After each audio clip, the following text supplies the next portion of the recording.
नमस्कार दोस्तों, कैसे हैं आप सभी। आशा आप सभी अच्छे से होंगे। दोस्तों, मैं पितृपक्ष की अमावस्या पर एक नई वीडियो लेकर फिर से आ गई हूँ। देखिए मेरे चैनल पर, और अगर मेरे चैनल को अभी तक आपने सब्सक्राइब नहीं किया है तो वीडियो देखने से पहले मेरे चैनल को सब्सक्राइब कर दीजिए, बेल आइकन को ज़रूर दबा दीजिएगा ताकि आने वाली हर वीडियो की नोटिफिकेशन आप तक पहुंच जाए। और अगर वीडियो आपको अच्छी लगे, इसकी जानकारी अच्छी लगे तो लोगों को शेयर कीजिएगा और वीडियो को लाइक कीजिएगा। तो दोस्तों, आगे मैं बताती हूँ आपको पितृ अमावस्या के बारे में कि ये दिन क्या है, मतलब इस दिन के उपलक्ष्य में हम क्या क्या ऐसा कर सकते हैं जो हमारे जीवन में आ गए अंधेरों में, परेशानी में से मुक्ति मिल जाती है। तो ये है पितृ अमावस्या के दिन। दोस्तों, पितृपक्ष वैसे तो 15 दिन का था और मैंने 2-3 वीडियो भी इस बीच बनाई थी, एक नवमी तिथि की और एक एकादशी तिथि की, कि हम क्या क्या कर सकते हैं जिससे हमारे पूर्वज, हमारे पितृ जो हैं, जो परेशान कर रहे हैं हमें किसी वजह से, या फिर वो नहीं भी परेशान कर रहे हैं तो हम जो उनके ऋण से ऋणी हैं तो हम उनका किस तरह से उनका ऋण उतार सकते हैं इस मौके पर। क्योंकि उनके जीवन काल में हमसे अगर हम थे तो हमसे जो बन पड़ा हमने किया, और अगर कुछ गलतियां करी हमसे नहीं हो पाया, तो वो कम से कम अब जो है हमें अगर समझ आ गई है और हमें लगता है कि हमें इन लोगों के लिए, ये हमारे पूर्वज हैं, उन्होंने हमें जन्म दिया या इन्हीं की पीढ़ी हैं हम, तो हमें इनके लिए कुछ करना चाहिए। तो हम इस 15 दिन में वो पूर्वज हमारे जो हैं पितृलोक से, यहाँ जो मृत व्यक्ति हैं हमारे परिवार के, वो आते हैं धरती लोक पर, तो पितृलोक से, तो 15 दिन उनके सूक्ष्म रूप में आते हैं। तो उनके उस उपलक्ष्य में हमें कुछ ना कुछ उनके लिए दान पुण्य, उनके नाम से भागवत, उनके नाम से पाठ करके उन्हें प्रसन्न करने की कोशिश करते हैं, ताकि हमसे जो गलतियां हो गई हैं, जो हमारे पूर्वजों से उनके प्रति गलतियां हो गई हैं, तो उन अपराधों के लिए हम सभी को, हमारे परिवार को, हमारी वंशावली को क्षमा करें और हमारे वंश में वृद्धि हो, घर में कोई भी काम रुके ना, कोई भी प्रकार की बाधा ना आए, घर में धन और संतान सुख मिले, और वैवाहिक कार्य आदि में जो रुकावटें हैं वो दूर होती हैं। इन सब कार्यों को करने से अगर हमारे पितृ प्रसन्न होते हैं तो वो देवताओं तक से हमारे लिए लड़ जाते हैं, और वो हमारे लिए, हमारे सुख के लिए पूरी कोशिश करते हैं अपने आशीर्वाद से कि सब चीज़ पूरी हो। तो अगर दोस्तों आप इन 15 दिनों में कुछ नहीं कर पाए हैं अपने पितृपक्ष में पितरों के लिए, तो ये जो आज कल 2 अक्टूबर को पितृ अमावस्या पड़ रही है, उस पर करने के लिए मैं आपको कुछ उपाय बताती हूँ, कुछ ऐसी चीज़ें बताती हूँ जिसको करके आप अपने पितृ ऋण से, या पितरों को जो आपको दान पुण्य पितरों के नाम से करना है, या आपके जीवन में किसी प्रकार की कोई समस्या बताता है, पितृदोष लगा हुआ है, तो इन चीज़ों से आप मुक्ति पा सकते हैं। तो दोस्तों चलिए आगे बढ़ते हैं वीडियो में। दोस्तों, इस बार जो 2 अक्टूबर को पितृ अमावस्या पड़ रही है, 2 अक्टूबर 2024 को पितृ अमावस्या पड़ रही है, उस दिन सूर्य ग्रहण भी है। तो सूर्य ग्रहण जो है होने से इसका और महत्व बढ़ गया, क्योंकि सूर्य ग्रहण के पश्चात दान पुण्य आदि का बहुत महत्व है, लेकिन ये सूर्य ग्रहण भारत में नहीं दिखाई देगा, तो इसलिए इसका सूतक नहीं माना जाएगा। दोस्तों, सर्वपितृ अमावस्या के दिन किया गया हुआ दान, पितरों के प्रति किया हुआ दान का बहुत महत्व है। कहीं कहीं इसे महालया अमावस्या भी कहा जाता है। तो इस दिन आप ज़रूर कुछ ना कुछ, किसी ना किसी रूप में अपने पितरों को का आह्वान करके, अपने पितरों को याद करते हुए, उनसे क्षमा मांगते हुए दान जरूर करें। दोस्तों, ये जो महालया अमावस्या है, इसमें पितरों का तर्पण और उनके प्रति दान करने का बहुत महत्व, ब्राह्मण को भोज कराने का बहुत महत्व है।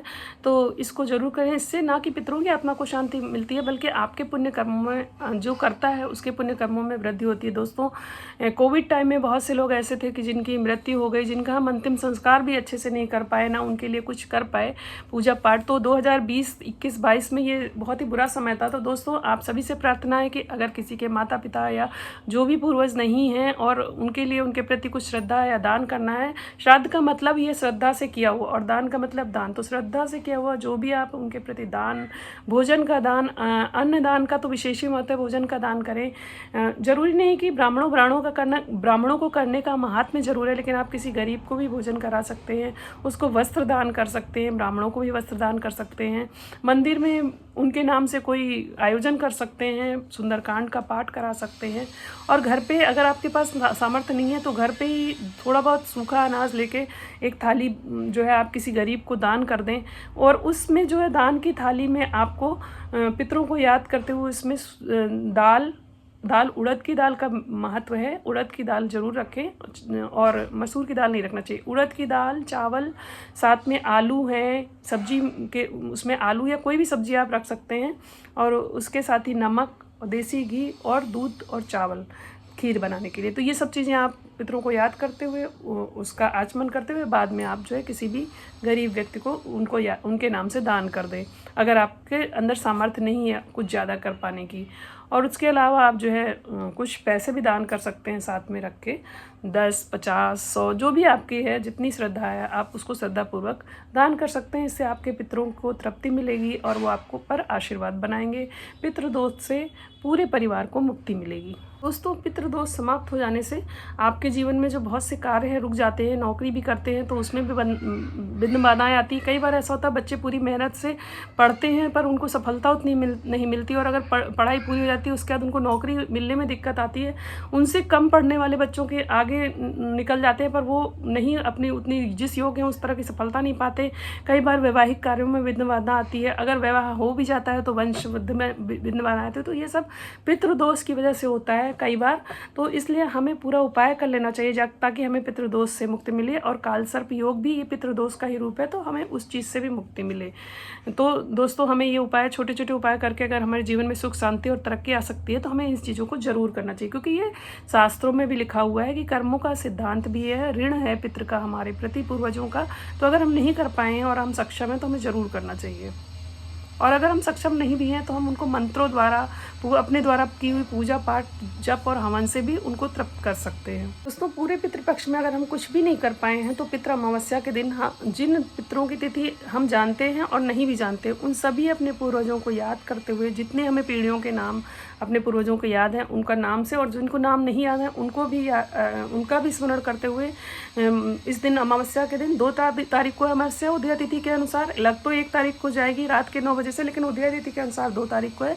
तो 2 तारीख को यानी कल हम प्रातः स्नान कर लेंगे। स्नान करने के बाद अपने पितरों के लिए श्रद्धापूर्वक शुद्ध रसोई में भोजन बनाएं और उसके बाद दक्षिण दिशा में उनको जल अर्पित करते हुए, उनको स्मरण करते हुए, और उस थाली को रख के उस थाली के ऊपर से जल उतार लें उनके नाम से।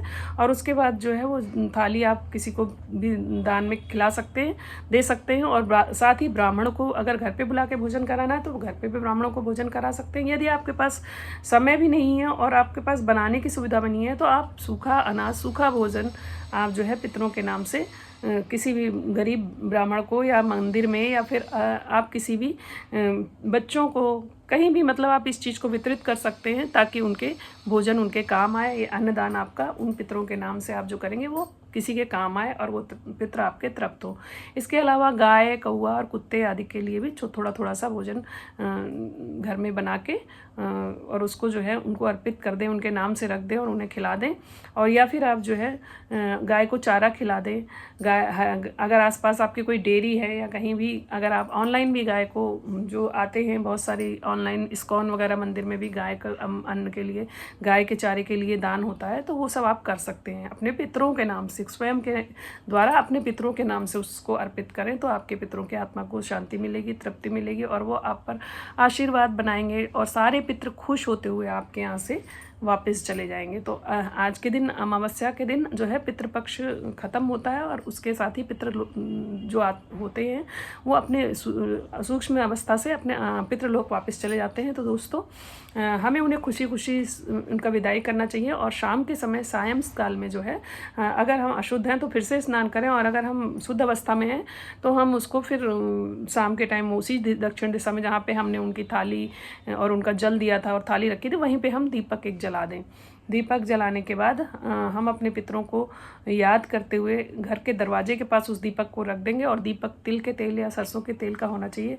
उस दीपक को रख के हम अपने पितरों से प्रार्थना करेंगे कि आप हमें आशीर्वाद देते हुए पितरलोक को जाएं और फिर हम पे पूरे वर्ष और पूरे जीवन हम सभी पे और हमारी पीढ़ियों पर अपनी कृपा बरसाते रहें। तो दोस्तों, इस तरह से हम अगर अपने पितृपक्ष की अमावस्या की तिथि पे पूजा पाठ, दान पुण्य करते हैं, अपने पितरों को स्मरण करते हैं, कोई गलत कार्य नहीं करते हैं, कोई भी किसी का दिल नहीं दुखाते हैं, कम से कम इन दिनों में तो बिल्कुल ही किसी के साथ बुरा व्यवहार नहीं करना चाहिए, और प्रसन्न करते हैं लोगों को, अपने घर के बड़े बूढ़ों को भी प्रसन्न करते हैं और अपने पितरों को भी प्रसन्न करते हैं, तो हमारे जीवन में जो असफलताएं आ रही हैं, हम समझ नहीं पाते कि हमारे साथ ऐसे, हम कुछ गलत भी नहीं करते फिर भी हमारे साथ हमारे काम क्यों नहीं बन पा रहे हैं। तो कई बार ऐसा होता है कि पितृदोष की वजह से ऐसा होता है, तो हम उन सभी चीज़ों से स्वयं को तो मुक्त कर ही देते हैं, साथ में ही हमारे बच्चे हैं, हमारा परिवार है उन पितृ दोषों से मुक्त होता है और हम सब पर अपनी कृपा बनाते हैं पितर और हमारे जीवन में सफलताओं के द्वार खुल जाते हैं। तो दोस्तों ये थी मेरी जानकारी, वीडियो में दी हुई जानकारी। अगर अच्छी लगी हो तो कृपया मेरे वीडियो को शेयर करें, लोगों को लाइक करना ना भूलें और साथ ही मेरे चैनल को सब्सक्राइब करें। राधे राधे, जय श्री राम।